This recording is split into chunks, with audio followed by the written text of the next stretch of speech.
சுவாமியே சரணம் ஐயப்பா. அனைவருக்கும் வணக்கம். தமிழ்நாட்டில் எந்த கடவுளை பற்றி பேசினாலும் யாருக்கும் ஒரு கோபமோ ஒரு சூடு சொரணையோ வரமாட்டேங்குதுன்னு நினைக்கிறேன். நம்ம கந்தசஷ்டி பற்றி பேசினாங்க, முருகன் பக்தர்கள்லாம் பேசாமல் இருக்கப்பட்டாங்க. சிவபெருமானை பற்றி பேசினாங்க, தில்லை நடராஜரை பற்றி மிக கேவலமாக பேசினாங்க. சிவபக்தர்கள்லாம் போராடப்பட்டாங்க, ஒரு வீரியம் இல்லாமல் போச்சு. வருடம் இந்த கார்த்திகை மாதம் வரக்கூடிய நாளில் ஐயப்பனை சொரிஞ்சு பார்க்குற வேலை. இந்த திராவிட கழகம், அப்புறம் தலித்துன்னு சொல்லக்கூடிய நம்ம இந்து தர்மத்தில் சொல்கிறது அது பாவம்னு நினைக்கிறோம். நம்ம அதையை பயன்படுத்தி இன்னொரு கடவுளை கேவலப்படுத்தணுங்கிற ஒரு நோக்கத்தோடு தொடர்ந்து செய்கிறாங்க. இப்போது ஒரு வார காலமாக ஒரு நிகழ்வு நடந்துகிட்ருக்கு. இசைவாணி அப்படின்னு சொல்லி ஒரு கிறிஸ்தவ பெண்மணி. அவர் முதல்ல ஒரு பாடல் என்ன சொல்கிறாங்கன்னா, இயேசுவை மறந்து விடாதேன்னு சொல்கிறாங்க. இரண்டாவது பாடலில் இப்போ ஐயப்பனை பற்றி ரொம்ப கேவலமாக பேசக்கூடிய சூழ்நிலை. பெரியார் பேத்தி அப்படின்னு சொல்கிறாங்க, பயம் இல்லைன்னு சொல்கிறாங்க. நான் என்ன சொல்கிறேன், நீ தைரியமான ஆள் தான், சபரிமலைக்கு போங்க, அதற்கப்புறம் என்ன நடக்குதுன்னு பார்ப்போம். நீங்கள் பெரிய தைரியமான ஆளுங்க, எவ்வளோ பேர் வந்தாலும் சமாளிப்பீங்க, தைரியமாக போங்க. போய் தான் பாருங்கள். ஏற்கனவே இப்போ சென்ற வருடத்துக்கு முன்பாக போய் என்ன நடந்ததுன்னு தெரியும். பல பேர்த்துக்கு எப்படி கிடச்சின்னு தெரியும். இந்த பாடல் மூலம் இந்த ஜாலாக் பண்ணுற வேலையெல்லாம் வேணாம். நீங்கள் போகிறதா இருந்தால் நேரில் போங்க. ஒன்று, ஐயப்ப பக்தர்களுக்கு தாழ்மையான வேண்டுகோள். 48 நாள் விரதம் இருக்கிறோம், மலைக்கு போகிறோம். கன்னிசாமியிலிருந்து குருசாமி வரைக்கும் எத்தனை வருடம்? முதல் வருடங்க. நீங்கள் 20 வருடம், நீங்கள் 40 வருடம், நீங்கள் 48 வருடம், நீங்கள் 50 வருடம். என்ன பிரயோஜனம்?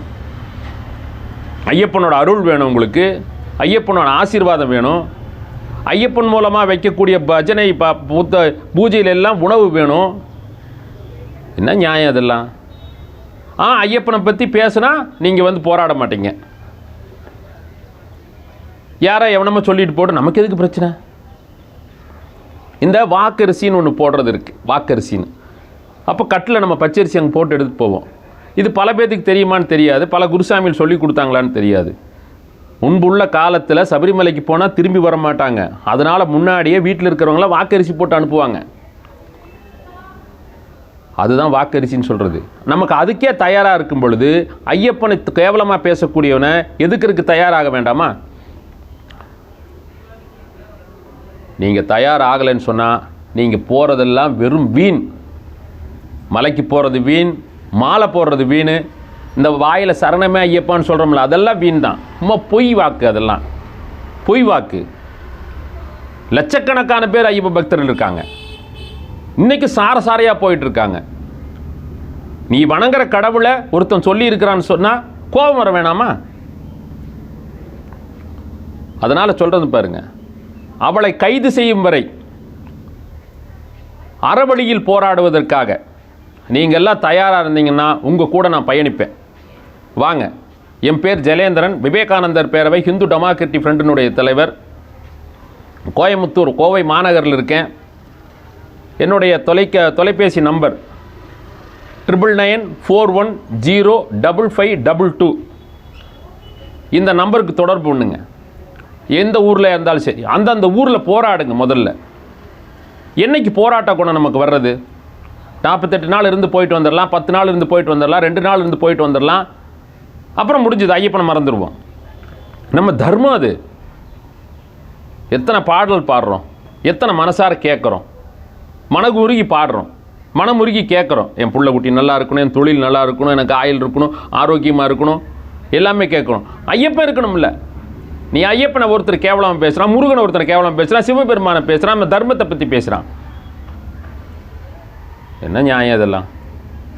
அதனால் உங்களுக்கெல்லாம் சரியான ஐயப்ப பக்தி இருந்ததுன்னு சொன்னால் வீதியில் இறங்கி போராடுங்க. இந்த பொய்யா மாலை போட்டுட்டு பொய் வேஷம் போடாதீங்க தயவு செஞ்சு. வேஷம் போட மாற்று மதத்தில் இருக்கக்கூடியவர்களும் மாற்று சிந்தனையில் இருக்கக்கூடிய நம்மளை மிதிச்சுட்டே தான் இருப்பான். அதே போல் இந்த குருசாமிகள் எல்லாம் இந்த பாபர் சன்னதி, பாபருக்கும் ஐயப்பனுக்கு என்ன சம்பந்தம்? அங்கே இருக்கிற மேல் சாந்தியை சொல்லி பிரசனம் வச்சு பார்த்ததில்லை. இது முந்தைய காலத்திலேருந்து சொல்லப்பட்டாங்க. 1800 வருடங்களாச்சு இஸ்லாம் மதம் தோன்றி. லட்சக்கணக்கான வருடங்களாச்சு ஐயப்பன் உட்கார்ந்து எப்படி ஜாயிண்ட் ஆகும்? சிவகணங்கள் இருக்கக்கூடிய வாவூரான் சொல்லக்கூடிய தலைமையில் 7 வீரர்கள் இருந்தாங்க. அது முதலாவது வீரர் வாவூரான். வாவூரான் ஆகி வாவராகி இப்போ பாபர் ஆயிடுச்சு. அதற்காக ஒரு பள்ளிவாசல் உருவாக்கப்பட்டிருக்காங்க. லட்சக்கணக்கான பணம். அந்த பள்ளிவாசலில் போய் சுவாமியை சரணமைப்பான்னு சொல்லி போகிறோம், கழுத்து பிடிச்சி வெளியே தள்ளுவான். ஏன்னா நான் அனுபவப்பட்டிருக்கேன். அவங்க போய் சொல்லுவாங்களா, உங்கள் ஐயப்பனுக்கு தான் எங்கள் பாபர் வந்தாருன்னு சொல்லுங்கள் யாராவது ஒருத்தரை. யாரும் சொல்ல மாட்டாங்க. அப்புறம் நீ போய் அலையிற? எல்லாத்துக்கும் பயம். என்ன ஆக போகுது? 1000 வருடம் இருந்தாலும் மரணிக்கத்தான் வேணும். 10 வருடங்கள் இருந்தாலும் மரணிக்கத்தான் வேணும். தூங்கி எழுந்தா நமக்கு இது கிடையாது.